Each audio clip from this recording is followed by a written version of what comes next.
staff, welcome to the elected members, and the members in the public gallery, 3 of them. Welcome, Neil. Council blessing, and I think we've got Councillor Jackie Elliott. Okay, good morning.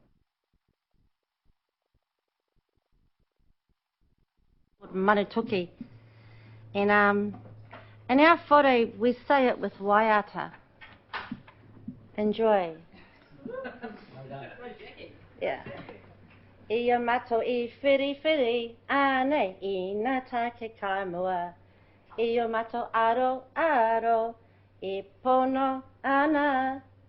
Kai ka tonu, ki te whakapo, mahara hura pai, mona hapuri, I mahana mato, ki change, me ka hoki mato, kato ka whaihua, kia to tiki tamato mahi e mati maya, te tera whakamea, me te hi heri ka tahi te arahi I, roto I te kotahi tanga, me te aroha. Haiwa e!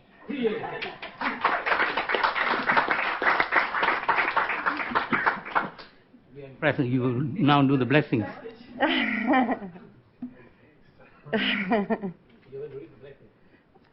No, I just did it. It was the words.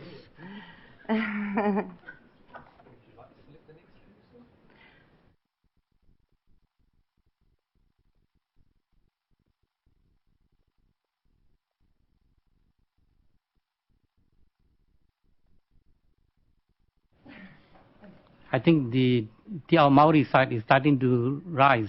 The tide is starting to rise. Thank you, Sophie, for setting the ball rolling. And Gwen, you did a bloody good job after that. And of course, Councillor Randall doesn't believe in blessings, so... Yeah, but Mr. Mayor, your language, please. Excuse me? Jolly good job. A jolly good job. So we've got apologies from Janet Holbrow. She's not well. Anybody else? I move that the apology be accepted. Can I have a seconder? Quinn Compton. All those in favor say aye. Aye. Declarations of interest relating to items on the agenda. I've had no declarations. Public speaking time for items relating to the agenda. Item number 5, nobody there. Members' business. Leave of absence. I've got one from the 22nd of July to 29th of July. Yes, Mr. Mayor, I also have one. 28th of June until the 5th of July. Anybody else? No? Can somebody move and second that? Moved by Councillor Hanford, seconded by Councillor Buswell. All those in favor say aye. Aye. Previous trienniums I used to sort of say no. The only voice, the dissenting voice. It's just a joke. Item C, matters of an urgent nature. I have not been advised of any. Mayor's report, you've got one there. Before that, can I just say, look, at the public forum this morning, we had the Youth Council presenting it's actually their annual report to Council. Because they needed to go back to college, we had to have it earlier. So they've done a fantastic job, and I'm sure all the councillors agreed the report was really good, and they're doing a fantastic job. And we're looking forward to their vision being entrenched in the long-term process that's coming up. So that's really good. So I hope that minutes are noted. The minutes will note their presentation. Thank you very much. Can I have a mover and seconder for the Mayor's report? Move, Councillor Hanford, seconded Councillor Elliott. All those in favour say aye. Aye. Carried. We now on item number 8 on reports. Can I just swap that item 8.2 becomes 8.1, the adoption of the 2020-2021 annual plan, page 13.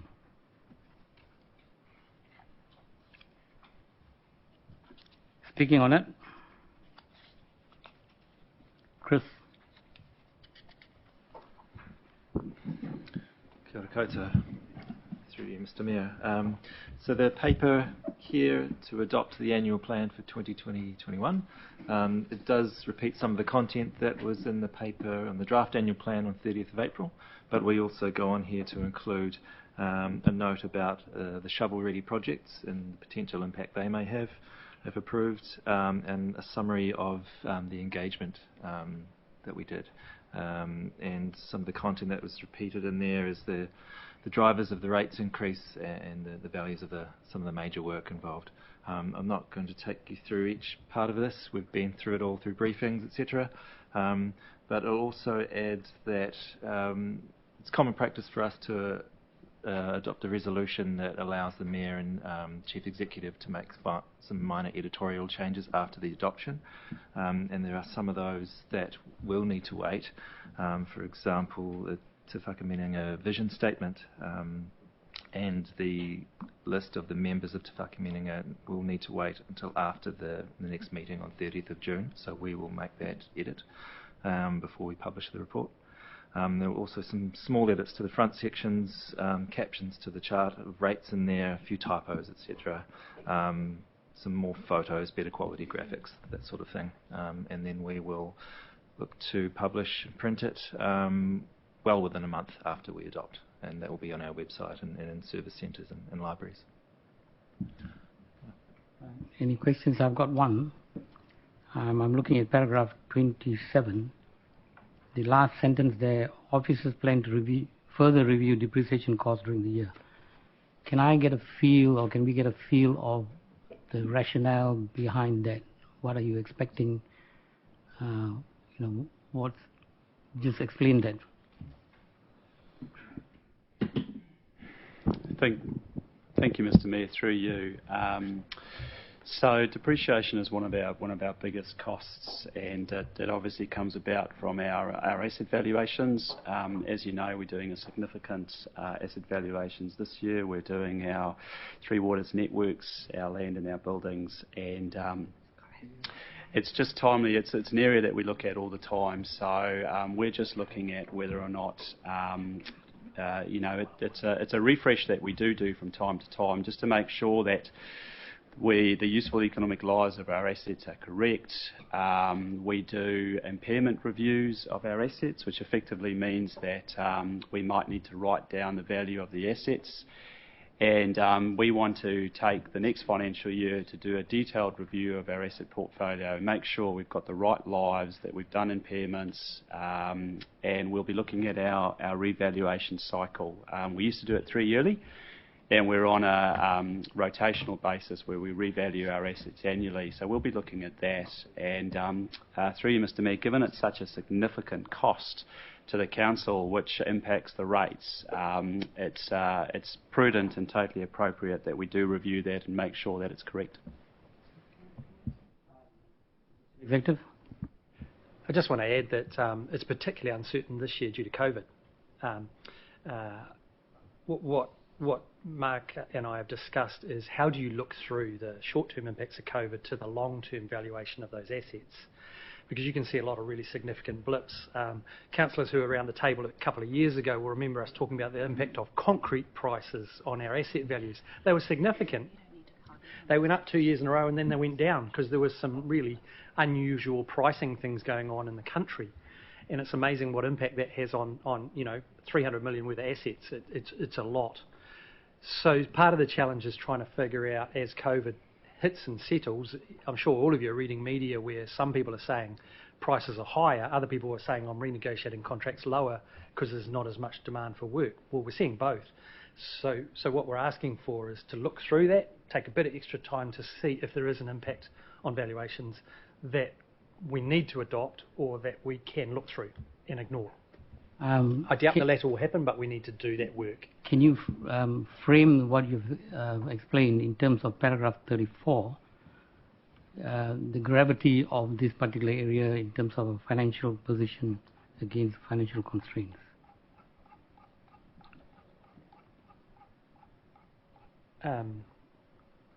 before Mark answers, significant. So we all know that our depreciation is 21 million or more. I'll probably get the number wrong. And it goes up by way more. So the impact on your rates increases is usually a half to two-thirds of what our rates go up by. And we're trying to close the gap.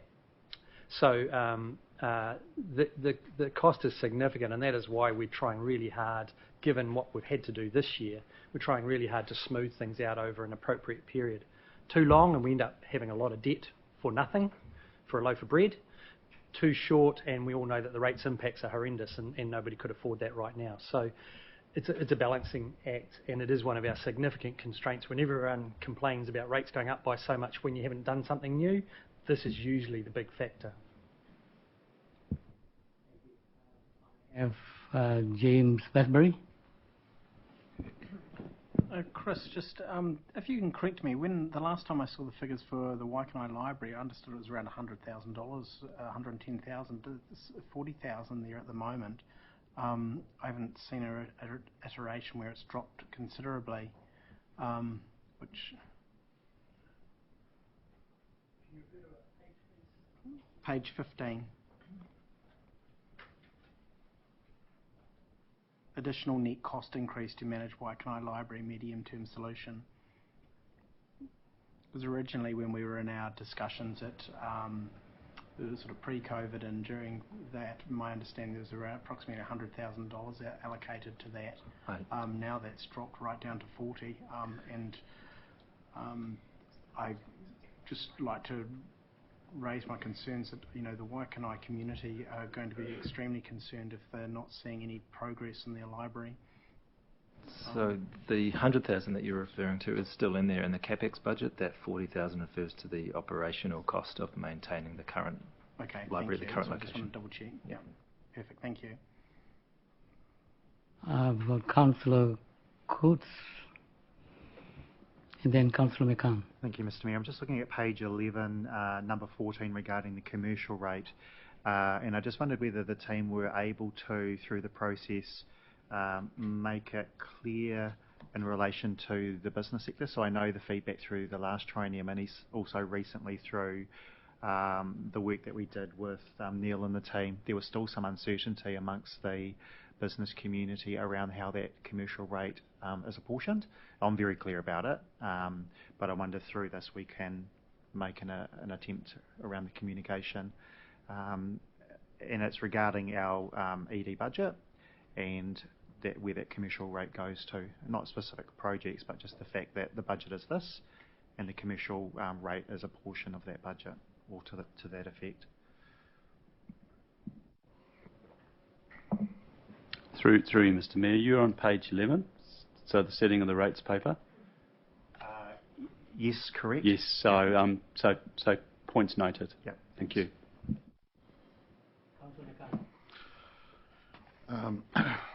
Thank you very much. Normally I'm left with no questions because James has covered them all off. So I looked for a typo and I found one. On page 15, we have in number 13, the pages are incorrect. They should be, I think, 76 or to 82 or something like that. That's very facetious of me, but normally James covers everything I can think of. But this time... You have got a question.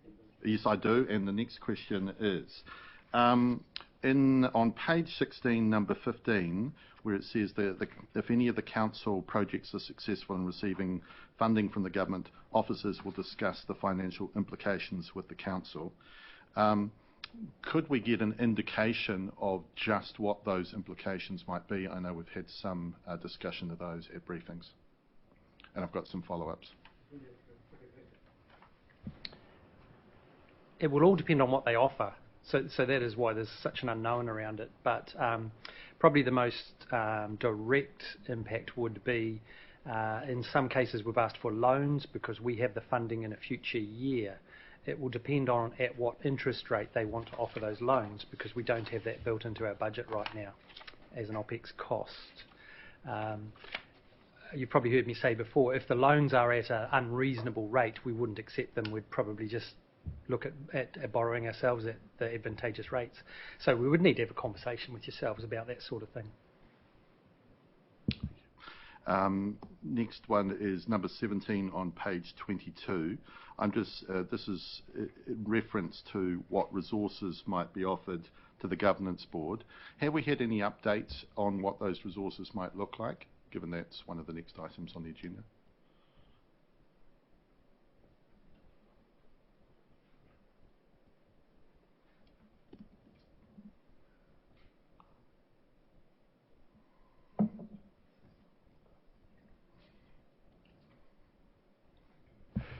Through you, Mr. Mayor, that's the paper, that's part of the Economic Development Strategy refresh. We can circle back and respond to that when we get to that paper.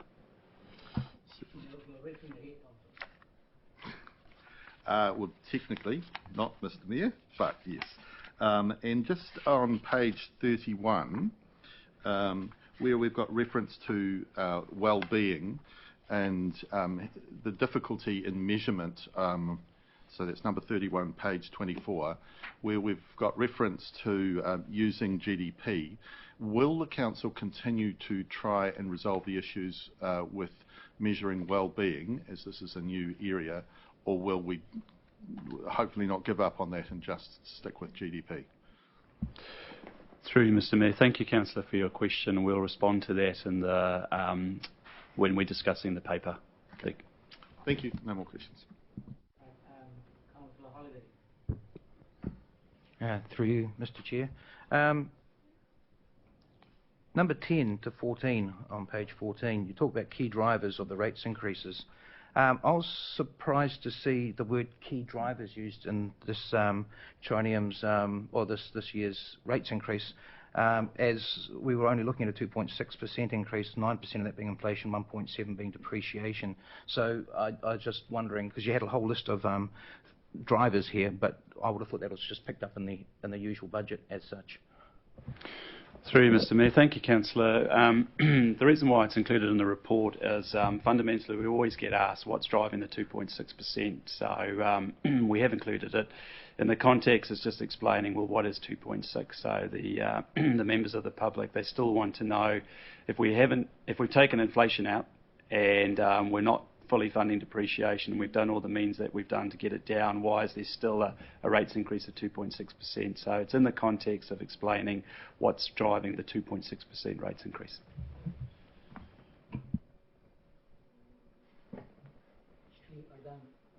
Martin, you finished? No. Through you. I appreciate that, and but I'm still depreciation.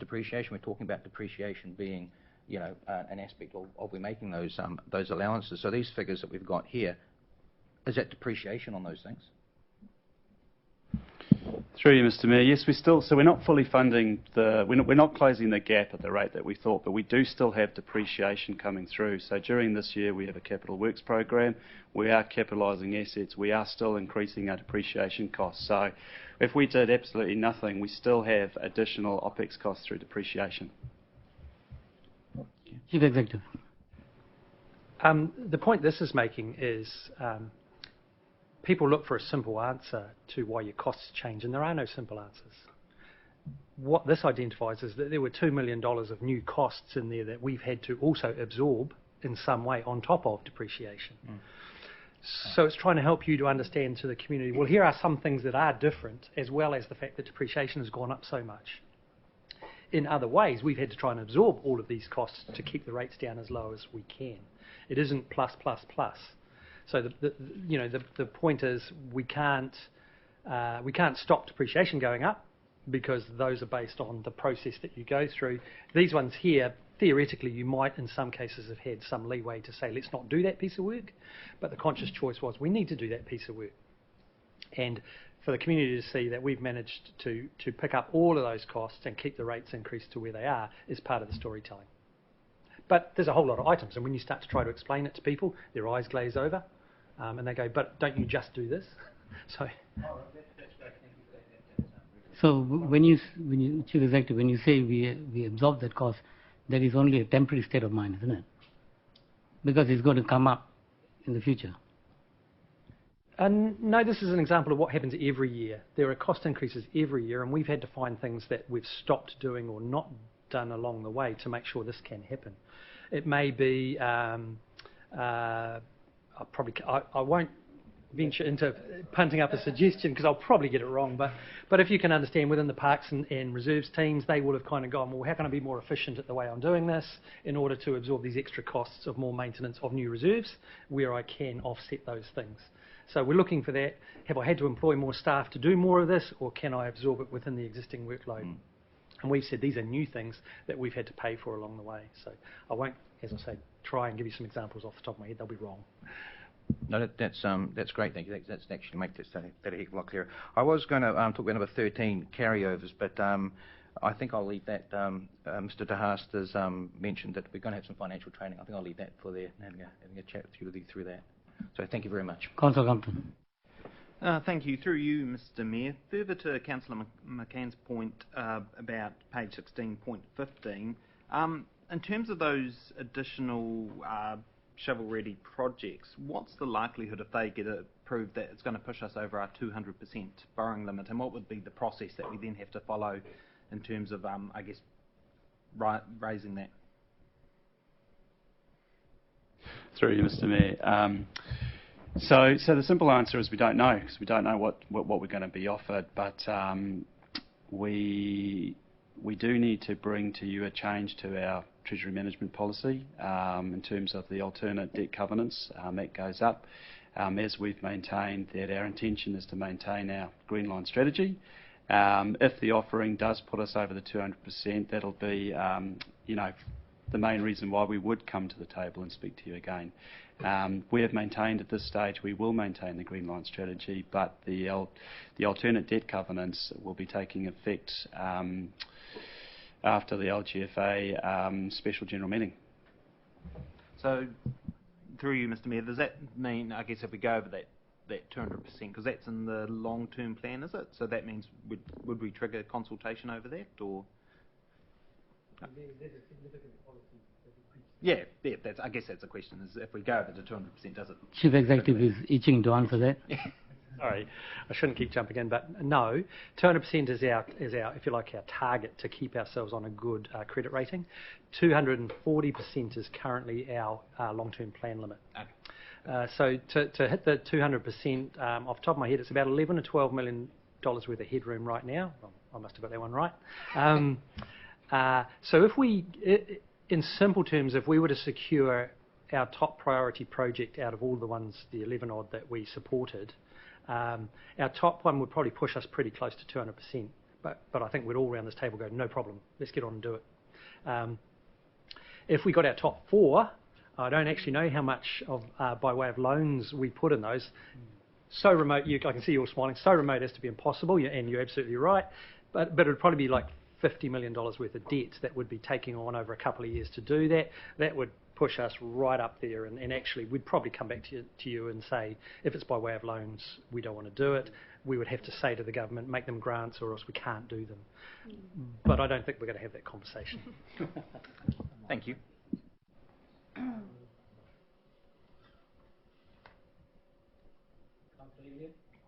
And am I right in thinking, Mark, that many of those PGF application projects are shovel-ready projects already in the plan, already budgeted for within the Green Line strategy? Through you, Mr. Mayor, yes, that's correct. It is just a timing issue. In all of these cases, we weren't planning to do them this year, 2, 3, 5 years away or more. We're bringing them forward if we can, and hence the loans until the money is in our long-term plan, with some extra for COVID costs and other escalations.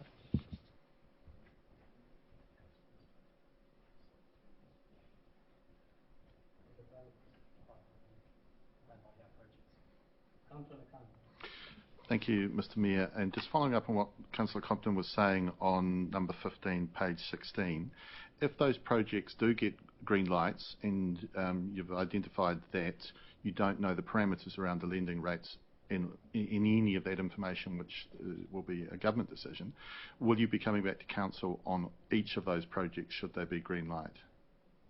Ed?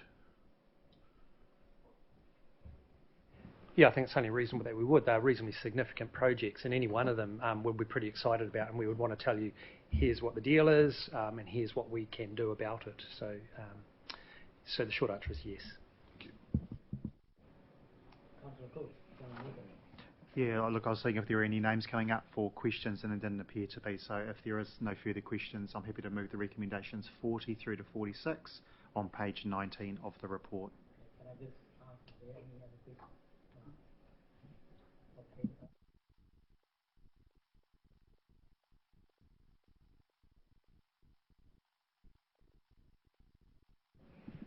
Just briefly, just acknowledging the work that has gone into this through the COVID period from the staff. Appreciate a lot of work has gone on behind the scenes, and many of it from home. And I know the staff have been working considerably long hours to deliver what we have here today, and it's involved some changes of direction and step change along the way to deliver what we have here today, and taking on board the views of the table and the community around how little or how much we go in terms of reducing the impact of rates on our ratepayers. And I think we've struck the right balance. I appreciate the Chief Executive has acknowledged through these discussions that we may have to come back to this table if things worsen, and on that basis I'm happy to move the recommendations today. Open for debate. No one else? So I'm going to move.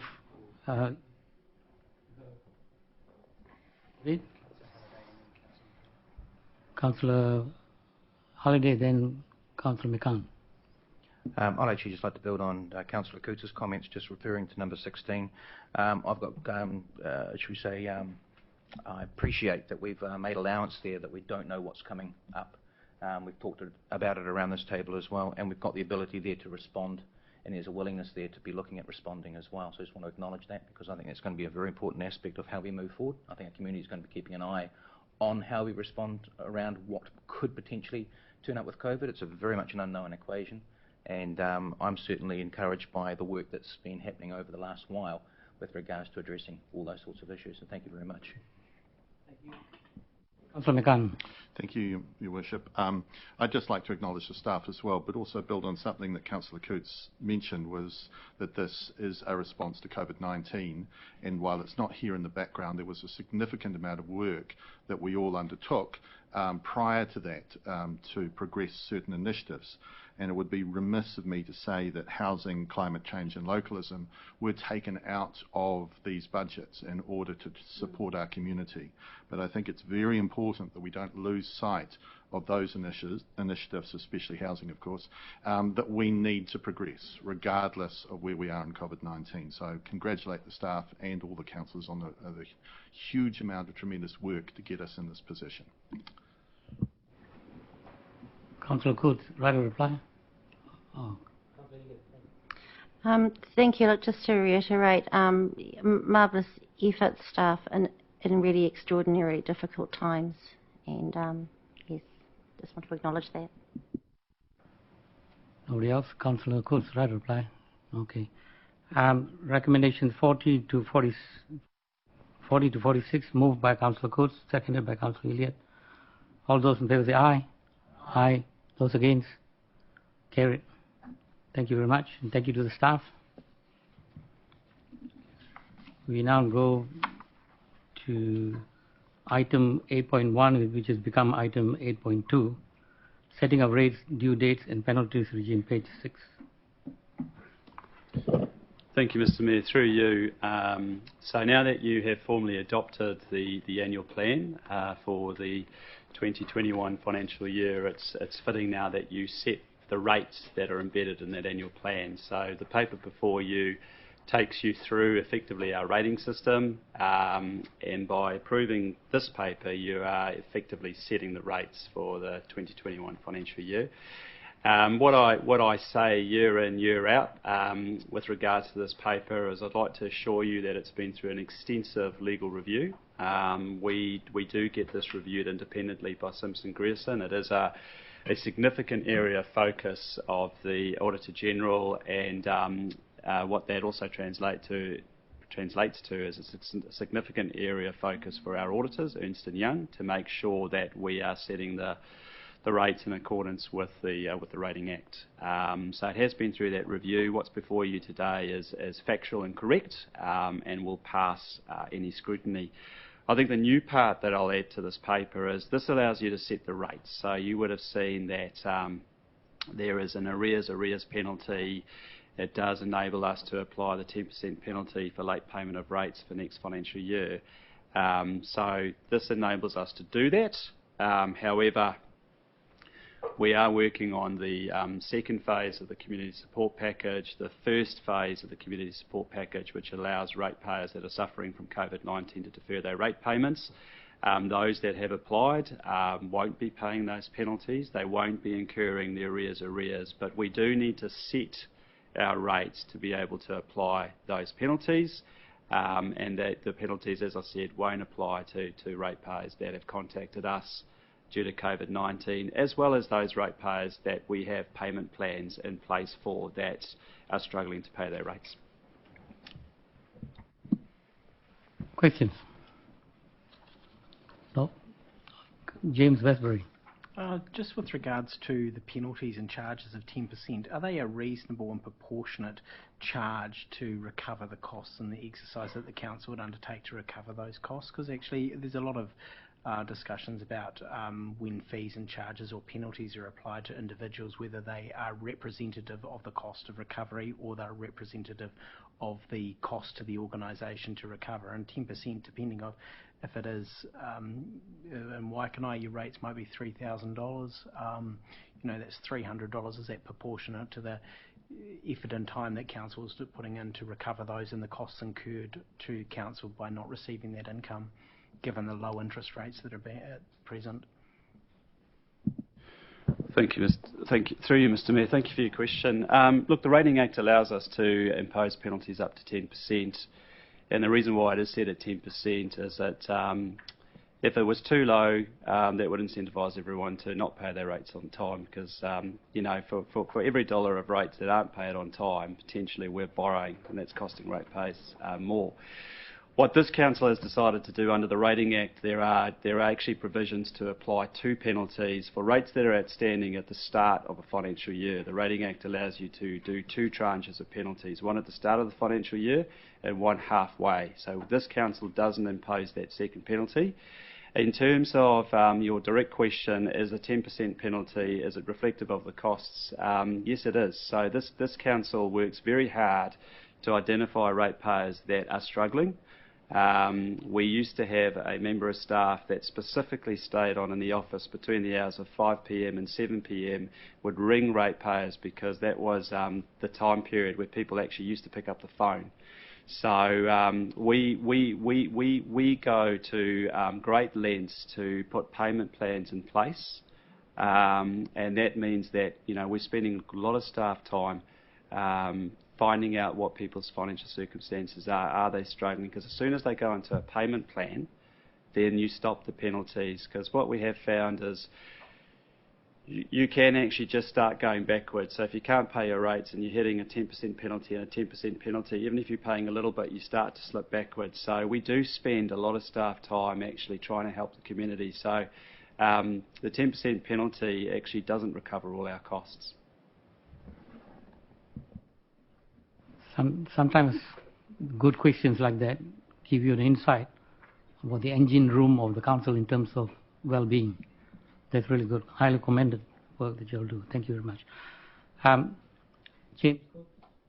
It's tempting not to raise this in the interest of not embarrassing myself, but having annotated my document and the recommendations and the importance of adopting the annual plan and setting the rates, it has occurred to me that in clicking on the recommendation, the numbers that I cited when moving the previous recommendation was actually for this report.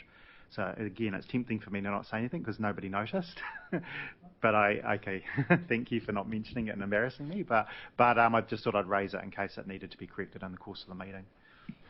So through you, Mr. Mayor, so I'd just like to advise that we will be we're working towards doing a workshop on our rating system, which will be open to members of the public, all elected members, and we'll be noting your comment about making people more aware of the commercial rate and how it's applied.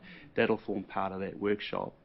Sure. It wasn't so much to the commercial rate, it was the page number and the recommendations, but I think Wayne said he's picked up on that, as long as it doesn't need to be revised in the course of this meeting. Okay. Awesome. Thank you. I just wanted to make sure. The rating review, this is part of the scheduled rating review of the system. And I did ask the question when the evaluations happen. Through you, Mr Mayor, thank you. So the district-wide property revaluation does take effect from 1 July 2021, so it effectively starts in August. That's our scheduled revaluation date. In terms of the rating system review, what the legislation requires is that you review the rating system with sufficient regularity, and our practice is to do it as part of the long-term plan. Okay. Any other questions? Councillor, I think. Thank you. For the Paraparaumu Ward. Just wondering, through Mr Mayor, when are these increases in rates, do you know, Mark, going to be uploaded onto the KCDC website? So when you go into your property, people can see actually how much their rates have gone up? Through you, Mr Mayor, thank you for the question. Look, I can't give you a definitive date, so obviously they can't be uploaded until the council has adopted the annual plan and set the rates. It'll be within the next couple of weeks, so that calculator will be reflecting the latest rates. It's this time of year that's an extremely busy time for the rates team. They are at the moment they're focused heavily on making sure that we capture everyone that needs to apply for a central government rebate. So that's our focus. Obviously, looking at all our customers that are on direct debits, we do recalculations. So this time of year is where the rates team send notices out to ratepayers saying that we think your rates will be this, so your direct debit will change to that. Once we've set the rate, those letters need to go out again to those ratepayers to say, now that the council has set the rate, this is your direct debit. So in between all of that, the rates calculator does get refreshed, and so within the next couple of weeks. Right, there are no other questions. I'm going to move recommendations 13 to 18. Can I have a seconder? Councillor Buswell. No right of intro. Debate? No. So recommendation 13 to 18 moved by the Mayor, seconded by Councillor Buswell. All those in favour say aye. Aye. Those against? Carried. Thank you very much. Thank you, Mark. We're now on item 8.3, Kapiti Coast Economic Development Strategy. Darren, page 20.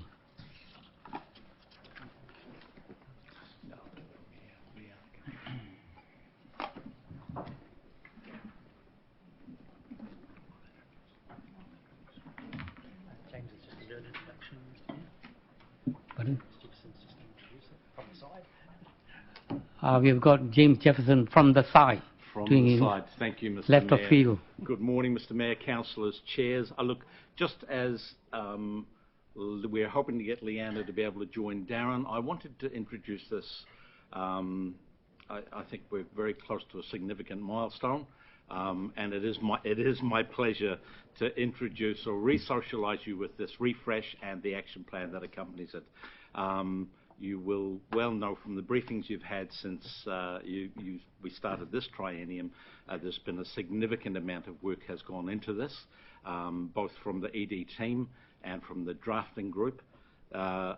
Extensive engagement and consultation, robust conversations at times, but I actually think we've got a fantastic product, and I hope you agree that the two things stand out for me: the vision statement of the strategy and the action plan that accompanies it. And take the report as read and the team will answer questions, but for me the vision statement clearly aligns to Toitu Kapiti, and particularly that vibrant economy that we've signalled in the LTP that we have wanted over the last 3 years. This strategy and the accompanying action plan forms the framework and foundation for that to happen. Even more critical and the post-COVID as we start to think about recovery and what that economic workstream might look like in Kapiti. I think when we get to adopting it, I'm going to put a challenge to you shortly.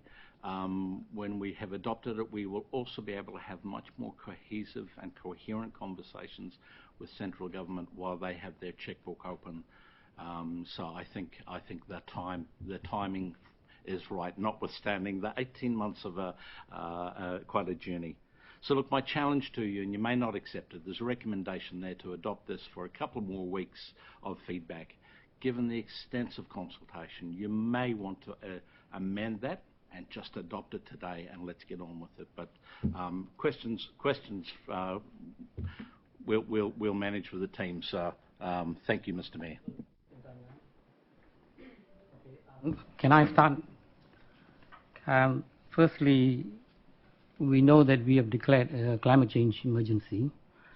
I do note that in the details you have raised this climate change issues in a number of places. I think the strategy needs a separate statement on that area, given there are some discussions around climate change and economic opportunities or economic loss. It's not just loss. There's economics around generating new business around this. It's just a suggestion. You want to respond to that before I ask my next two questions? Thank you for that. You know, definitely we've been trying to ensure that this is not a standalone strategy, that this integrates with other priorities across council and across the district. So definitely we wanted to reflect climate change in that and make sure that that is thought about going forward. If there's a recommendation about a more stronger statement, we're happy to include that into the mix. I wouldn't want to do that now. I think the public feedback you're going to get, that will come through that. I'm thinking that it will happen. My second question is, if I may steal the thunder of Councillor McCann on the GDP issues, but give it a little twist in terms of a different lens. There's the Tangata Whenua considerations. I know that the strategy looks at a joint economic development strategy with Mana Whenua. They have a different set of, they have economic development paradigm is quite different for them. The Tiao Maori and Maotaranga Maori is philosophy in terms of what economic development is quite different from the GDP. So the question I think Councillor McCann raised is, given the government is also looking at well-being budgets, do we have measurements, one, from what the government itself is moving towards, and two, how does this dovetail with how Mana Whenua view economic development? So definitely, you know, when we've been developing the strategy, wellbeing has been a real focus for us, and so is inclusivity, and making sure that it, you know, recognises this is not just about business; it's recognising the whole elements on economic development. The struggles that we've had have been finding a consistent approach to measuring wellbeing, and making sure that there are some robust measures on an ongoing basis that we can track performance. I think this probably coming even more difficult given what's happening with COVID and just the disruption and the uncertainties out there. We were very keen to avoid using GDP, but given what is happening at the moment, we have included, so we have a bit of an understanding of what's going on in our economy. You know, there has been big disruptions in terms of, you know, forecasts. We have included, in terms of some of the measures, employment growth, in terms of, you know, more opportunities in terms of locally. We've also included the mean income growth and understanding how that affects households in our community as well, and also understanding that business growth. So not putting all the focus just on GDP, we've sort of put that at the end, sort of saying, hey, we will do that at the moment because of this huge disruption going on. But if there are consistent measures that come forward, we would be keen to see that adopted in terms of a consistent approach around wellbeing. Can I just tease that a bit further? Yeah.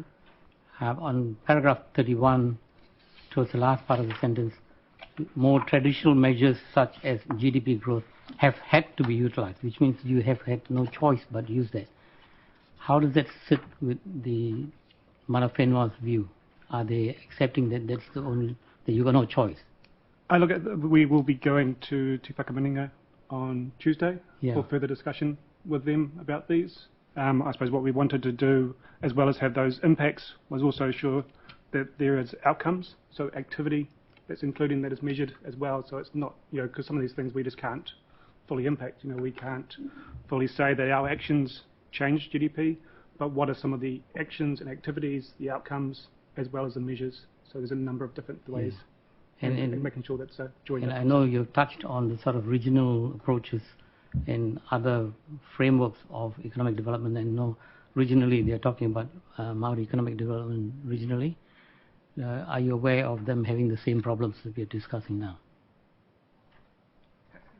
At a regional level?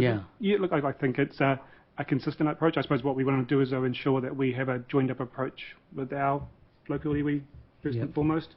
And a big part of the discussions have been about making sure that there is a joined up approach and not separate approaches as much as possible. So that's where things like the environment have become part of those discussions. Employment pathways have been a big thing in terms of opportunities for youth and making sure those pathways are there.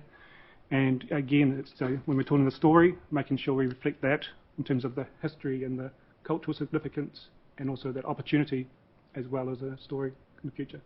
Thank you.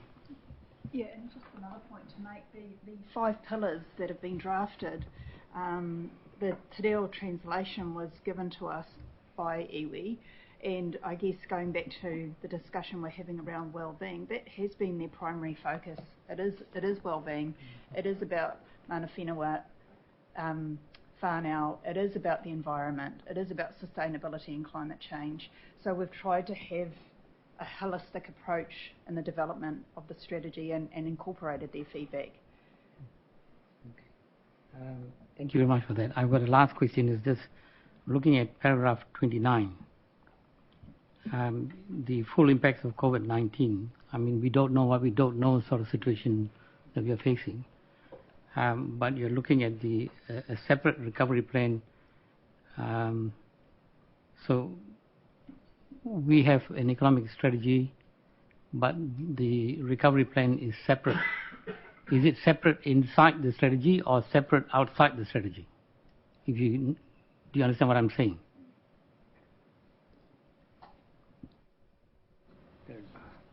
So the recovery plan will have I suppose a number of different levels in terms of short-term and medium-term, long-term sort of focuses. The recovery plan will have an economic part to it, but it'll also have social and cultural, so there's a wider remit for the recovery plan. We see that there's strong linkages, and some of the things that we see as actions in terms of recovery plan do link up really well with what's proposed here and what the focus is long term. So we see them sort of connected, but they need to be able to be sort of independent.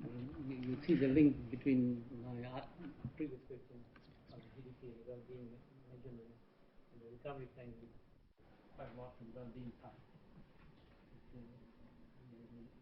We live in an interesting time. Chief Executive. Can I just add to that? For context, Darren is the lead on the economic pillar within recovery. So there is no disconnect, and I just want to stress that it's pretty obvious that he and the team should have the main input into what does recovery look like. So essentially it could have been BAU, but we're trying to run a recovery theme across everything. So the team has assured us that they believe that the current strategy doesn't need any adjustment as it stands right now for what we know about COVID. But as we've said in every report we've presented to you, if the world changes, things might change. If I may make a slightly related comment about GDP, because I've been in this for 20 years now discussing the same problem, and I'm sure others have. I can see Liana smiling. So GDP does give us context. We don't control what happens with our GDP, but it gives us context. My sort of ironic statement over 20 years of ED has been that many agencies will say GDP is our goal and improving it by 20% is our goal. And then, like any good economist, they turn around and explain why the global and national circumstances meant you got nowhere near achieving that goal. In fact, your GDP plummeted because of COVID. When you look at the other measures that we've got here, that's really helpful to have the GDP context. So if our jobs haven't improved or our well-being or our wealth hasn't improved as much as we had set, we can see that there is somewhat of a global context identified by GDP. So that's why I think they're quite useful. I see that as, I call that a mega measure. It's not one we control or significantly influence, but it helps us to understand what's going on in the world, and then we can bring it back to, so that might help explain whether we're doing better or worse or exactly as we had hoped. Hope that helps a little bit.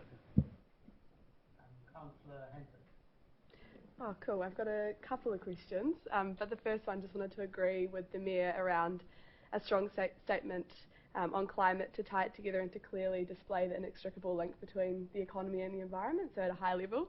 But I did search climate all over the document, and it's been mentioned 10 times, so I think that's pretty awesome. So I just want to say thank you for putting that lens over it, but I do think it probably needs that higher level link so that anyone who's reading it can understand the inextricable link between our environment and our economy. One question around the building awareness of climate change and local resilience opportunities. I see it's been given a priority 2, and since, as the Mayor mentioned, we have declared a climate emergency, just wondering kind of why that has been given the prioritisation that it has, and also why in the priority key actions, although climate is mentioned quite a lot throughout the draft strategy, and I really recognise that and acknowledge that, why there's nothing around climate resilience in those Year 1 priority actions. And I've got one more question after that. Look, in terms of setting the priorities, some of it's about trying to balance, what we would take on straight away. In terms of that positioning piece, part of that has been about, developing the story. We know that's a very important piece. We see that the climate change becomes part of that story as well, so we don't see that as a distinctly separate. In terms of, I suppose it's making sure that we do balance that with, making sure we're working in partnership with the other parts of the council as well, sort of thing. And so, how we should ensure those linkages happen in the right way as possible, sort of thing. So, at the moment we've had a lot of feedback that getting the story out is the key thing that we need to be doing and focusing on. We would see that climate change would be part of that, but yeah.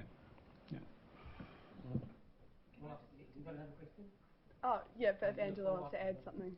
I just wanted to add also that this is an ED strategy, but there will be other things happening elsewhere in different community groups and things like that can also feed into this. So if all of a sudden there is a community group that's highlighted that can raise that priority up to a 1, then we're all for that as well. Would that be a fair, because at the moment we've got a small group of people or groups that can support these priorities that have been allocated, but yeah, if there's different groups that can raise that priority, then that's good too. Cool, yeah, no, that's really helpful. And I think then potentially having that overarching statement or something, as the Mayor mentioned, would then ensure that it becomes part of that story. And that leads into my next question around the process for that story being developed and ensuring that all of those different lenses and those different voices are feeding into that. Like how, really, really briefly, probably, I don't know if that's part of this discussion, but just really keen to kind of understand how that will be woven in. In terms of the overall story, or the environment? Yeah. So it's definitely been an interesting piece of work that we've sort of been grappling with for a while, and there's been some work on an ongoing basis to do that. At the moment we're working with an agency to put in place a plan and then make sure that that wider engagement occurs. A big part of that plan has been that the story is really related to the people in the district, and basically I suppose some of the things that we've seen coming through in terms of actions we've been doing lately is telling the stories of the community and telling the stories of business. And so as we start to actually formalise this and go the next steps, we need to have extensive engagement with the community, not just businesses, about this.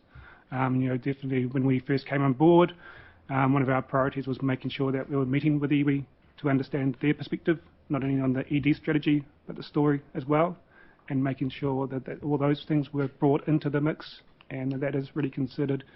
And, you know, it's not about just developing the story, it's about delivering the story as well. And so we see that not only having that strong involvement in terms of developing it, but also delivering it is key, really, to making sure that, you know, what's unique about this community really comes out. You know, it is that people comes from the people and sort of thing. So that.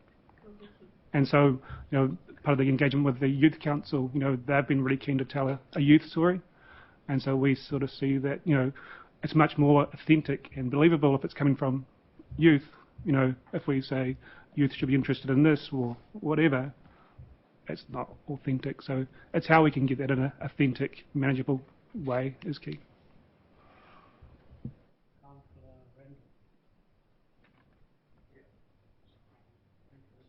Through you to Darren, I have 3 questions. Darren, the first one is, can you just confirm that this, if we adopt this report, it'll go out for public consultation for 2 weeks, my understanding, and then it'll come back to council at the next council meeting for full ratification? Yeah, so subject to the decision today, we would look to, you know, if there's an approval to seek feedback, we would look to start tomorrow. So we would do a release tomorrow, and there would be a release for feedback for 2 weeks. That would include a survey as well as a number of drop-in sessions and going out and meeting with different organisations. We are then looking to come back on the 30th of July council meeting with an update and confirmation of hopefully adoption by council. Okay, thank you. That's good, because it's been a very long process, so thank you for that. Secondly, I wish to compliment particularly Jenna Lee and Liz Coe, who are mentioned in the report as having contributed to the economic development policy. And thirdly, I wonder about decentralisation. I mean, most of you people here won't remember, but there used to be called a thing called the Kirk government, way back in about 1972. And they had a policy of decentralisation. Now, with the opening of Transmission Gully, it's a great opportunity for the government to review that policy. But many years later, when I came back to Wellington, after being all over the world, I noticed all the government departments are now all centralised around Parliament. You know, all the headquarters. That was never the idea envisaged at that time. So maybe decentralisation is a thing that I've been very keen on. And lastly, the Kapiti story, I cannot agree as it being a #1 priority. I think there are businesses got a lot of hardship that will grow, and we've got to get growth, we've got to get employment up somehow, and decentralisation would help, and we've got to get our businesses, small businesses, to survive and help them. Thank you. Question there, is it, or is that the debate? Combination. There's a question mark somewhere there, right? You feel inspired? Well, look, I thoroughly agree that, you know, there's a discussion to have with government. We have been supporting people that have been looking at office developments in the area for government. We have supported them through the Crown infrastructure process to make an application to government, and have supported them through the government procurement process as well. We've seen the economic benefit of more people working from home in terms of spending over the pre-COVID period being up, so there's a lot of benefits to that. Councillor Compton. Thank you. Through you, Mr Mayor, just on that point of decentralisation, it is something that the government is actively looking at, and there's obviously been a lot of discussions over the last month about the impacts of more people working from home, which you've talked about. I think the Chamber of Commerce put out a press release a few weeks ago in response to the Finance Minister sort of quasi-ordering people back to the CBD, making the point that actually spending in retail and Kapiti had been up 15% because you've got these people on high-paying jobs who are able to work from home. And, you know, this is one thing that I think is a great opportunity here, is to get more of that flexible working out of Wellington, so people in Kapiti can access those high-paying jobs from Wellington without necessarily enduring that lovely 3-hour commute every day. To get to an actual question, in in terms of the process going forward from this, the terms of reference for the board, the governance board and whatever structure that takes, and the performance measures that are going to be agreed with them, are they going to come back to council for us to have input in and to approve? So as part of the next paper that comes back, we would look to formalise some of those things with council. Perfect. And then my second question through you, Mr Mayor, is in terms of the COVID-19 recovery work stream, when's that going to be getting up and running? Because I know it's sort of been kicked back a little bit in terms of a reference group in the last couple of weeks. Do we have sort of a timeline on when that's going to hit the ground and get going? That piece of it, we just needed to slow down a little bit. We were getting ahead of ourselves, but in fact the recovery work we've been doing since the day we went into lockdown, basically, and we set aside the group manager to take over her recovery role. So just a lot of that happens behind the scenes while we're trying to build the plan. So I just want to say that actually it's well underway. In terms of getting out with advisory groups in each of the themes, I think that will happen fairly soon, and I think there is a report due to come to you in July to sort of talk about where we're at and where we're going to next in that space. So hopefully that's sufficient. Perfect. Thank you very much. Councillor Cook, then Councillor McCann. I'm happy for Councillor McCann to go first in case I steal any of his questions. I'm very comfortable. If I could start with an apology, because Darren, you and the team circulated this for councillors, and I didn't raise these. I didn't have time, and so some things that I've picked up, I acknowledge I could have raised with you earlier. And also, before I do, just noting that Chris Hipkins came out yesterday with a response around the government sector moving into regional hubs and so forth. So I'll flick that link through to you. So look, I do have a few questions just through, so just bear with me as I get through them. The number 24 on page 23 of the report and 25 there talks about the Chamber and KEDA, and I, having been involved in the discussions, and it's noted in the report, there's a question mark around the resources required, and I'm just wondering if there's been any thinking around how to define what support is needed for them other than administrative support. That theme that came through the paper and in person was that the volunteer groups are not adequately resourced to deliver this as leads. And so has there been any thought around what support looks like? Because it can impact on obviously our budgets. So like, in terms of, I suppose what we're keen to do is work with them in development of project plans around some of these. We see them as taking the lead on them and understanding what support is required. During the response period for COVID-19, the Chamber came to us about their webinar series and said, we're keen to deliver these as a tool, and can you provide some funding support? And we saw the benefit so of in that. short, it's kind of project-based support, looking at a particular project. We feel that's the easiest way to manage it, and it's much clearer about, okay, if we give this money or whatever support in terms of staff support, what's the return? Rather than an umbrella approach. Yeah. Thank you. That's and helpful. it's also about the wider opportunity of working with Wellington NZ. We can't just go to them and say we've got an idea or an action. We actually need to go with some structure. So collectively, if we develop a project plan around that action, then we've got a far greater chance of going elsewhere besides council to seek some funding support. Absolutely agree. That's great. One further comment. I've had a conversation with people who'd be involved in this, and just to add to that exactly, is that the area that, because we've been so busy in other spaces, we probably haven't given enough attention to is extracting private sector financial and other support into opportunities. And I think there's a great opportunity for us to get our ducks in a row and be approaching people and incentivising them, encouraging them, exciting them to take an active role, which does happen in Wellington a lot and could happen here more once we can identify those parties and what particular activity they might want to be a part of with a more significant contribution. And without saying that will definitely lead to this or that, I do think all of that part of the puzzle, when it comes together, creates more leverage and more opportunity. I agree. That's fantastic, Wayne. Page 25 of the report, 44 and 45 there. I don't want to labour too much on this, but I read from that there was an opportunity provided to all three, but only two of them took it up in terms of the EWIN. That's correct. Okay. And that was the recommendation of Group E.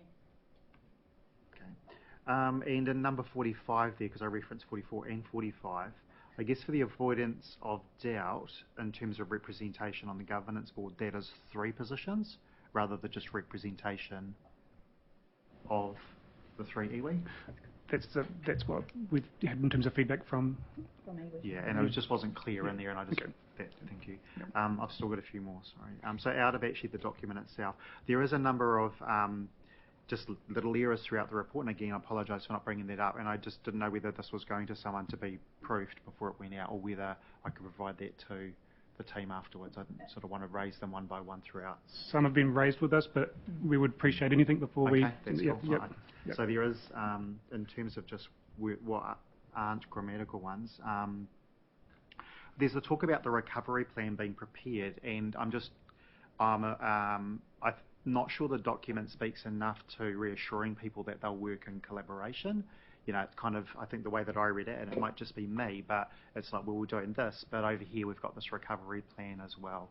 And I just think it would be, it might come back through, I guess, through the consultation feedback, but just to reassure people that they're not going to be working in silo, they're actually going to be complementary to each other. And I guess the work to date around the recovery plan, particularly Darren's been leading and I've been adding in where I can, but we have been involved with it right from the outset and going into lockdown with COVID-19, and we continue to lead the economic part of the recovery plan, and we understand the importance of the 2 documents speaking to one another, as in the economic development strategy and the economic part of the recovery plan. Yeah, excellent, thank you. The next one was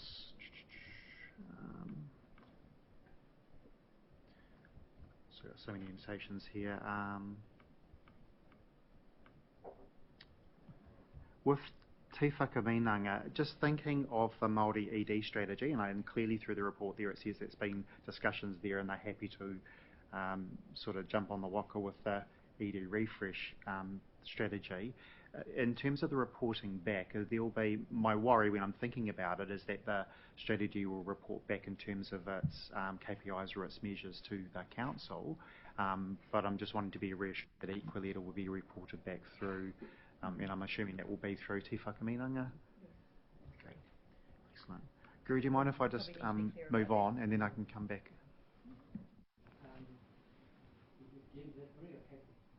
Jane. Me, thanks. Yep, I've just got a couple of things. I just hope this doesn't end up like a tomb on the shelf like the previous one did. In terms of, as long as the strategy is aligned with investment in the annual plan and the long-term planning process, this is a pointless exercise personally. My biggest concern is I can't see, Wayne helpfully talked just before about GDP, you know, and it's one of the quasi-indicators you can use, but actually in your appendix there you identify a number of industries that actually create a lot of wealth for our community.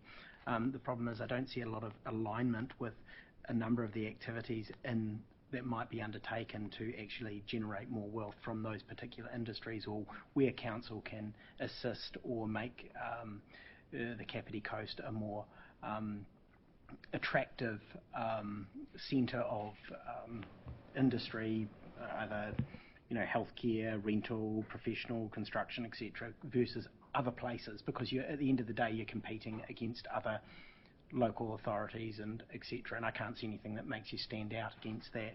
The other thing I see there is a large component is about drawing tourist destination components, and actually it's not one of our key strengths, and in business if it's not one of your key strengths, is there enough collateral to make it actually one of those key areas that you focus time and effort on?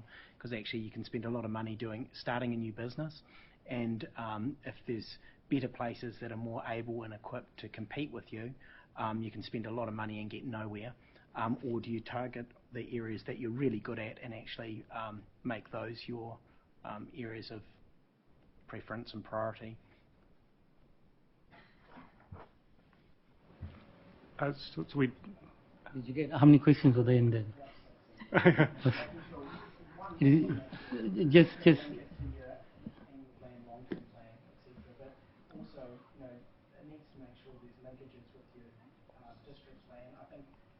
you've got the tourism sector in there, and I can't see, it's not one of your key areas. It's not one of your key areas that's potentially going to generate growth, or already in place as a growth area. from a business perspective anyway. I can see it, from a document from a political perspective, it might work, but unless these things are all aligned, and it's about bang for buck at the end of the day, and if you're focusing on things that aren't going to give you the biggest bang for your buck, you're not going to get, it's a poor investment. And whilst it is great to see visitor attraction here, are you realistically going to be able to compete with the places like Taupo? Are you going to compete with the places like Hawke's Bay? Have you got those key destinations? I know we're trying to, but actually... James, if I let you go, you'll be heaping up even more and more questions. Staff, So you want to start answering? I think you need to make the linkages a lot better and relate to our areas of expertise and where we've got good, anchor points at the moment. And Wayne touched on it, making sure we are an attractive place for those key industries, and what we are doing as a council to make it us the most attractive place to actually capitalise on it. Clearly we're good at some of those areas, let's make ourselves better. And I don't see that working through there in those industries. So in terms of budgetary alignment, so we will be making sure that the economic development budget is aligned to the priority actions in the strategy, and in terms of future, alignment with the long-term plan as well. We see the alignment with district plan, but also a raft of council policies and those sorts of things has been very crucial in making sure that this is not a standalone activity in terms of economic development. In terms of focus on industries, we have had a lot of feedback that there needs to be a destination, that there is currently a plan, or there is I suppose a visitor plan, but it isn't working, and that there needs a destination plan for the area.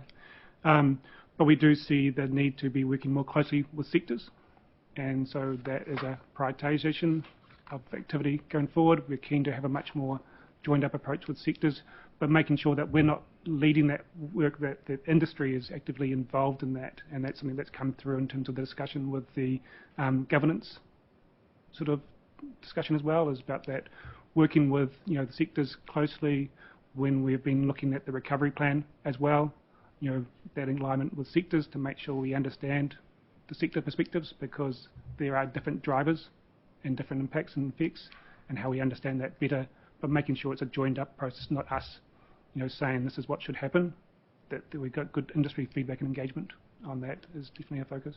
And the destination plan is not just about visitors, it's actually about attracting business as well. Yeah. But I can't, from my perspective, I can't translate that to where, say for example, you've got 1, 2, 3, 4, 5, 6, 7 key sectors here. I can't see how your destination plan is going to encourage those key sectors to want to make this there. I can see how you're wanting to encourage tourism. I get that, and I can see that quite clearly, but I can't see how you are going to appeal to or make it a more attractive place, or to enable the right regulatory framework or those sort of components. Yeah, it's probably more to the story piece. Yeah, and it also ties into the pillar about being open for opportunity. So you touched on the way council works, and perhaps is more adaptable to supporting and encouraging diversity with business attraction. So that pillar there is about being open for opportunity. So it's not just about the key sectors that we have now, it's about how can we diversify our offering. Yes, we have some key contributing sectors here, but how can we diversify that offering in business to make Kapiti more attractive? Yeah. Right. Thank you. Councillor McCann. Thank you, Mr. Mayor. The phrase comes to mind in that previous discussion that we can't compete unless we try. But I would like to, and I apologise for jumping the gun earlier, I was just so excited that this is in front of us. I know so many councillors feel the same way, and I'd like to congratulate the staff firstly for the wonderful work that they've done, and the councillors on getting this before us. So on page 2217, the Economic Development Strategy,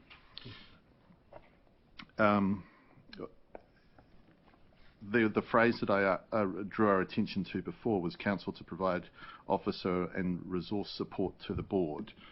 I'm just wondering, as this moves forward, what that will look like and what requests do you think the council will provide staff and support for? Because that could be a very, very large request for support. It might be small. I'm just wondering how much consideration has been given to that at this stage. And I've got some follow-ups. So we've previously sort of discussed with council about the those roles being sort of there's a paid element to those governance roles, that there is secretariat support to make sure that those sorts of discussions and actions and that sort of thing are progressed. In terms of the resource, I think that there is it's important that we have a good working relationship with the board in terms of the ED team and other parts of council to make sure that there's good understanding. And so I suppose it's a matter of that coordination initially, and then looking at some of these activities such as when we develop the workforce plan and those sorts of things, understanding what actions do come out of those in terms of future activity as well. So building on that, do we have a budget set aside so that when this group suggests that we need to go out and consult or do X, Y and Z, there is contingency and there is money set aside, so they're not an organisation that's set up and then have to come back to us every time they want to do something? How does that work? So we see alignment with the key activities that have been identified in terms of the priority actions and working with the board. And what we will be doing is making sure there's strong alignment with the budgets that we have for those actions. So there are budgets within other parts of the council that will... So I suppose what we have in terms of the economic development is we have money there that's been prioritised for money actions this year, and we would need to reprioritise that. So things like the workforce plan, the destination plan, which we would be seeking support from Wellington NZ for as well, making sure that those are clearly budgeted for and there's good coordination of activity with the board and those things. Thank you. Going to page 24, 30 and 31, and it's just, I will try and put a question mark in here somewhere because Guru has talked about the well-being. The focus there in number 30 is the word growth. I'm just wondering, are we missing a word such as quality growth? Because growth necessarily by itself does not help a region. We could have growth of very low paid employment, which would not help us. We could have significant growth in terms of people coming into our community and a lack of housing. So I'm just wondering where that balance is struck in this particular paper. So that definitely has come up. That's come up in conversation with stakeholders and iwi and that sort of thing. And I suppose in terms of the pillars, there's the open for opportunity pillar, but one of the aims was making sure we're facilitating that quality growth. So it's not growth for the sake of growth. It is about the quality growth. Thank you, David. Thank you very much. Councillor Pravanov. Thank you. So, Pravanov. Yeah, a long A. Thank you. So I've got a number of questions, and I'm going to be jumping all over the place, so hopefully I can lead you through this. So I just wanted to pick up on the tourism that's mentioned in here. So on page 79, there's a graph there that shows basically how the spending in tourism has gone over the last 9 years or so. And I just, obviously, there was a peak in 2015, which has basically dropped since then, and it's actually pretty much plateaued over the last couple of years. So not necessarily an answer now, but in behind that, is there a good understanding as to why there was a peak in 2015 and why it's actually dropped down, and what areas people are actually targeting as, why they're coming here as tourists?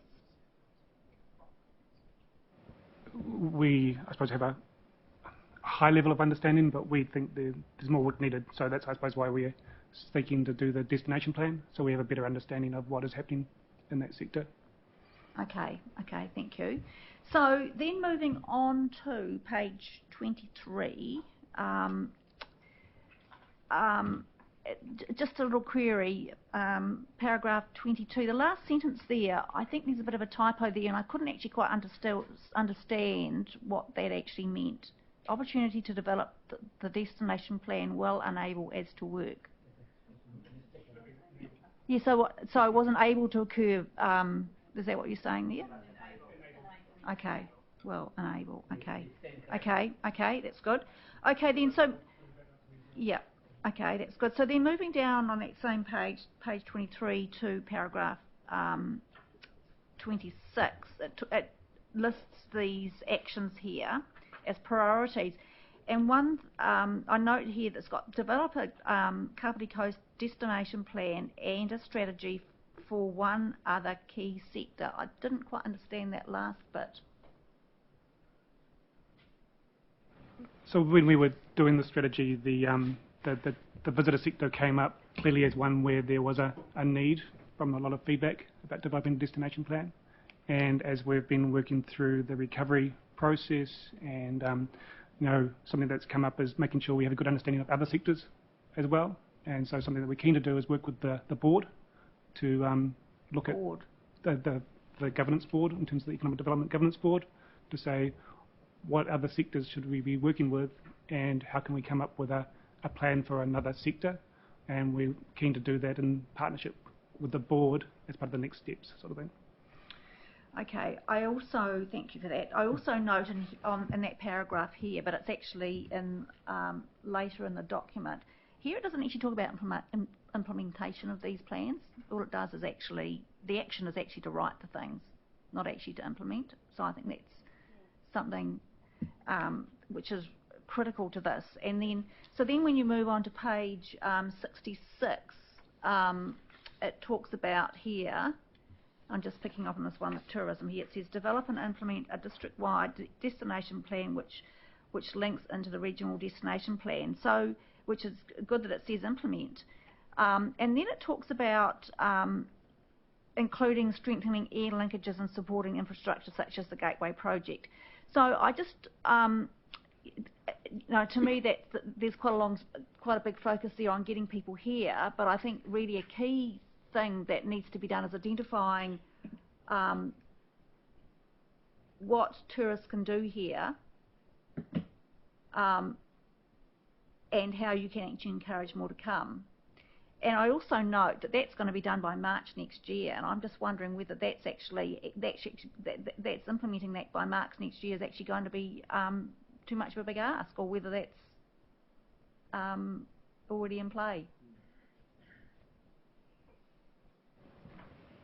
In terms of that, I suppose Wellington NZ are incentivised by government at the moment to be working through the destination piece, and are keen to be working with us on that. We see it as a priority, given the current circumstances, to make sure that we are developing this plan quickly and that we are able to identify actions that need to be taken to support that. We see that these actions would be over a period of time. We wouldn't do everything straight away. It will be some of a process of implementation for that period. But we're keen to make sure that if we do need extra resources, that we're doing this in a way that we can understand if there is a requirement for more funding through the long-term plan process, and making sure we don't miss that discussion as well. Okay, so for a number of these priorities, and I suppose seeing I'm talking about this one specifically, is there going to be a dedicated staff or consultants who are actually going to be working on this, or is it just everyone's going to be working on them all together? In terms of the destination plan, we would be looking to have a consultant involved with that and a staff member as well with them. Thank you.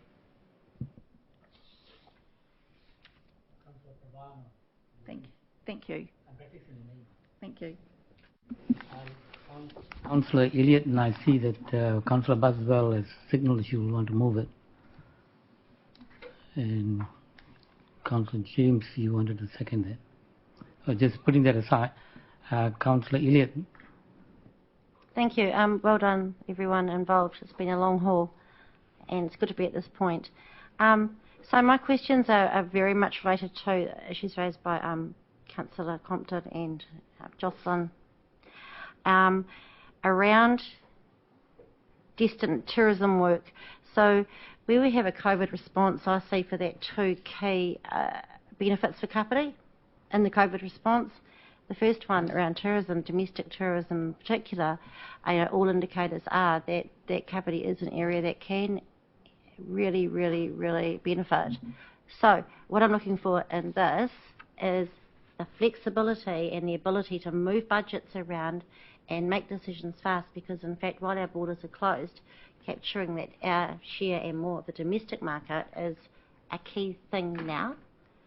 So I would hope we're not waiting for a plan to be written in March before being able to be reactive to that.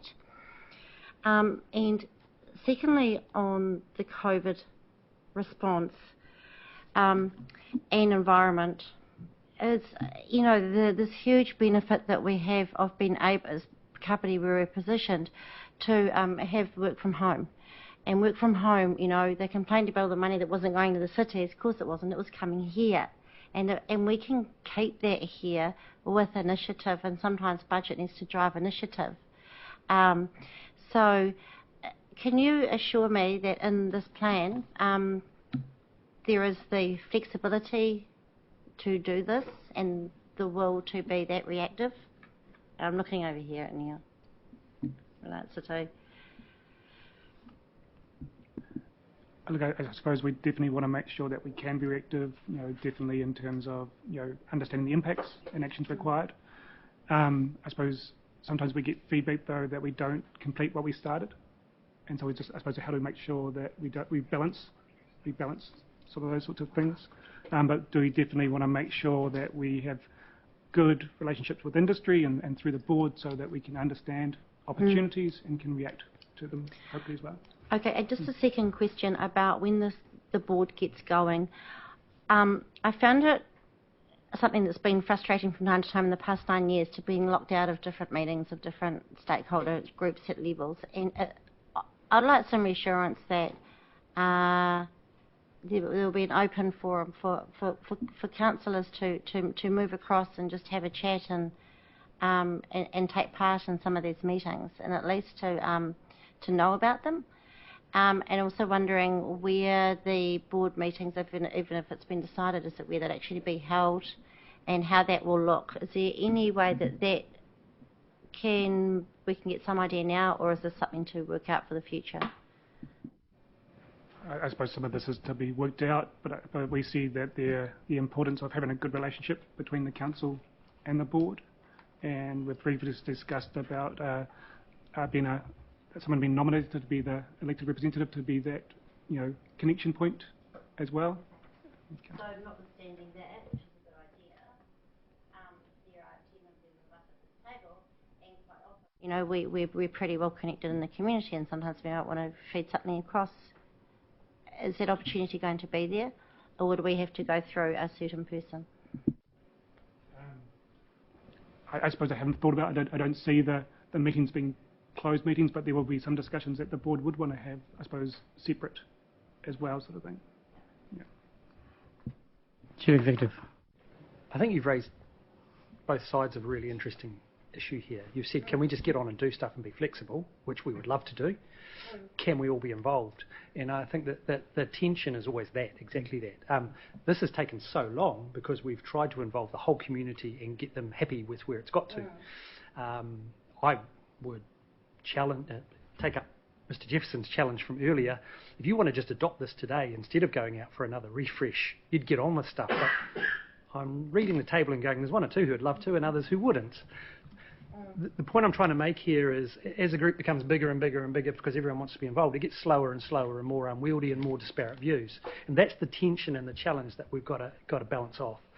The original intention was, and I'm not answering your question about could you attend meetings, because that can be worked up.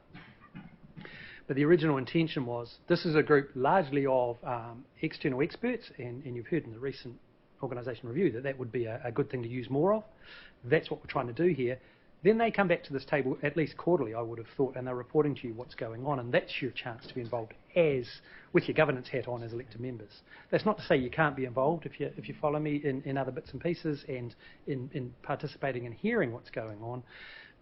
But we could easily have a group of 20 or 30 people by the time we've involved everybody, and I think that no advisory board would be happy with that. Yeah. Thank you. May I speak